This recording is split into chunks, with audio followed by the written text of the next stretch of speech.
Hey everyone, I'm here on the beautiful campus of Evangel University with another network update. First, I want to remind us that our next big gathering, the Ministers Retreat, is only a month away, August 8th through the 10th at Mahoney State Park in our eastern region. Remember, we have some new elements to the traditional format of this event. It's outdoor, it's a state park, it's a family-friendly environment, very flexible schedule, lots of recreational options. We wanted to try something new with a creative approach to ministers' health.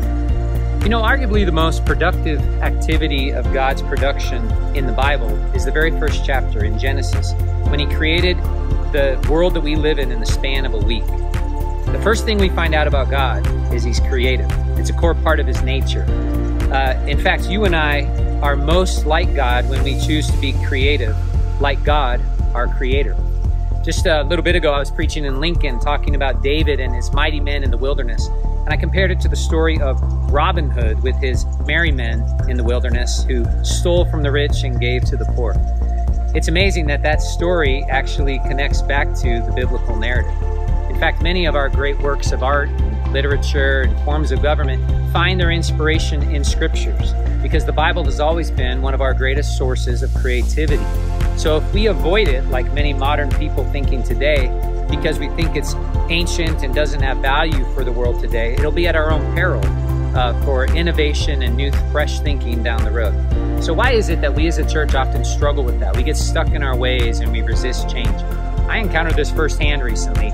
A year ago, my church, BCC, asked me to fill in on the drums over the fourth weekend because they didn't have somebody. So I'd been the worship pastor years ago when I was on staff there, and I'd played drums hundreds of times. I thought, no problem. So I showed up early with practice, had my headphones in hand. But as soon as I plugged in, I realized things had changed.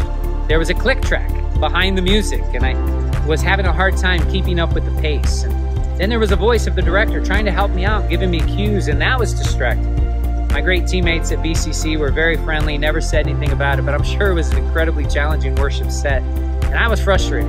Later in the week, I complained to my daughter about how everything had changed, and my daughter, who is a major in worship leading at SAGU in Dallas, said, "Dad, you got to catch up with the times. This is how we do it now. This is how I've been trained, and this is better." It was in that moment I realized I'd become that late adopter, resisting creativity and change because it was hard for me to adjust. I made a commitment that I'm not going to do that anymore. I want to ask you to commit to that with me for our network. Because as we approach the future and are trying new things, we've got to have an openness to creativity that fosters an atmosphere for multiplication to thrive. Hey, always remember, walk holy, work hard, and worship Him. Don't forget to register for Ministers Retreat, and we'll see you soon. God bless.